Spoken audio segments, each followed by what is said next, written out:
Hello and welcome back to this video. I've been doing various different video game formats over the past 6 to 8 months. I've been concentrating a lot on 3DS, and the last video I made before this one, which you can sort of catch on the channel somewhere, was going over some Xbox One games. Because I feel now is the prime time to start buying Xbox One, and some of those games are going to start getting sort of closetly collectible, I think. So we need to concentrate on that, and there's not really a terrible amount of sort of UK Xbox One collecting going around on YouTube. So maybe this finds an audience, maybe it hits, maybe it misses, who knows. But for myself, it's a very good retrospect look back at some of the games I picked up. Have they increased in value, have they not? So what I've done is, on the previous video, I had a game called Rius, which I bought from CEX, and it turned out that I already had that game, so I needed to get rid of it because I had a sealed copy anyway.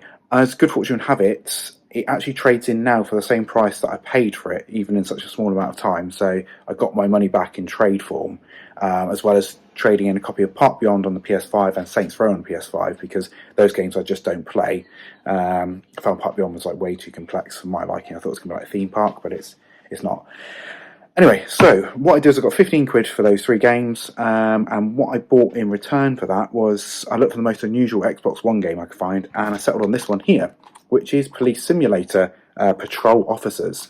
Now, there's plenty of simulator games on the Xbox itself. You've got Ghost Simulator, Bee Simulator, Power Wash Simulator, Firefighter Simulator, and this is obviously adding to the ever-increasing amount of simulators you can have based on real-world things that you can do.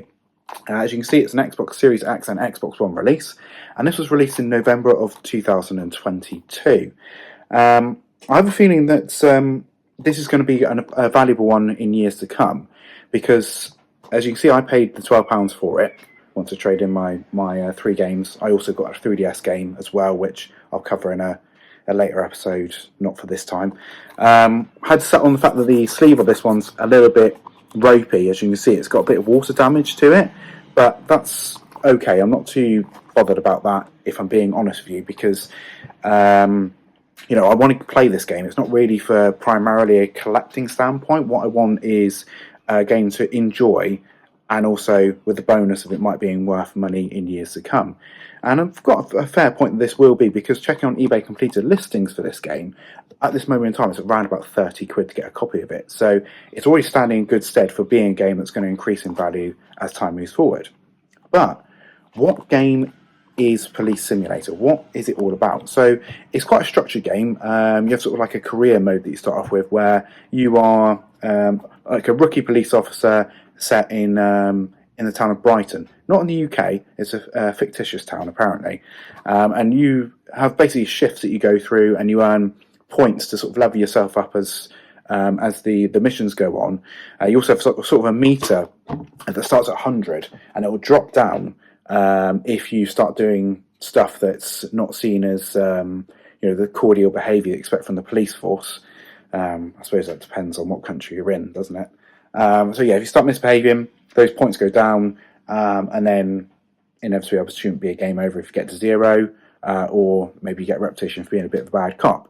But throughout the missions that you do, you have things like sort of menial things like littering and fake IDs, jaywalking, moving on to things like assaults and robberies, more serious stuff like that that you have to take care of. And you kind of arrest the NPCs if you want to. So it sounds quite an interesting game, all in all, and quite a sort of turn on its head from things like GTA, where that's sort of a very open world system where you're playing as the criminal rather than the sort of the cop. Whereas this is a more linear style situation where you're playing as the law instead. So you don't really see many games that are like that, really. I suppose, you know, I can't really think of anything like that before this point, to be honest. I think they've tried it before on sort of PC of various different police simulator games, but this is the first time I've sort of seen this on the Xbox One at the very least. If you've seen that before in Police 24/7 on the PS2, it's the closest thing I can think of in my mind. SWAT, that's something totally different. It's a bit like Rainbow Six in it, but totally different game.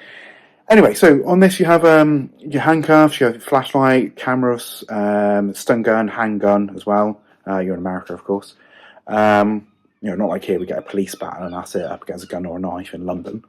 It just doesn't cut the mustard, does it? But yeah, anyway, I'm sort of rambling here. So yeah, I kind of feel that like going for a linear type game is actually quite a breath of fresh air in this generation of consoles anyway, because where we were afforded so much power with this generation of machines, the open world game became like sort of the king of the crop, and we got a bit of fatigue from that type of game. That you don't really want a huge, massive game like Far Cry and Watch Dogs and sort of Ubisoft fever with games. You want something that's a little bit more closed off, smaller experience that has maybe a bit more story packed into it and more attention to detail put into the more linear worlds that you're playing in there. So I'm hoping that it might be a decent game, despite the reviews of it. I think the Metacritic score of the Xbox version was like in the 40s, and the PS5 version was in the 50s. To it, there is a Xbox One, Xbox Series X cross-release here, and a PS4 and a PS5 version of it. I imagine the PS4 version is very, very rare, because looking on eBay, you can see the PS5 version, and sometimes the Xbox version comes up, but I haven't seen a physical PS4 version, so don't know whether such thing even exists or whether it was just on the PlayStation Network.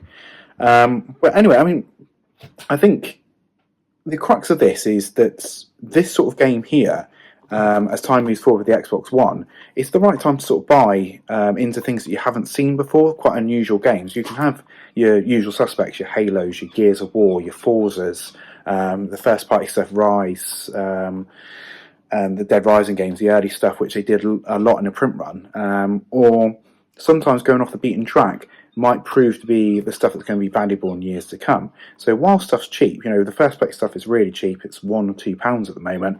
This sort of stuff, the more unusual stuff, yes, is moving over a tenner, moving at 20 quid, depending on the game or how good it was. But, I mean, if you're going to be collecting Xbox One games, just have a little look just off the beaten track. Check CEX's stock list, see what they've got. If it's something you hadn't heard of and it's cheap, give it a try, because you can bet your bottom dollar that it's had quite a low print run, especially this late in the day, and might go on to be worth good money in years to come. So you might thank me for this video, or you might stumble across this if you're one of the 12 people that watches this channel. You might turn around to me in years to come and say you were totally wrong, but I have a feeling I'm not going to be with this. So let's just see together, shall we? And I'll catch you next time. Ta-ra.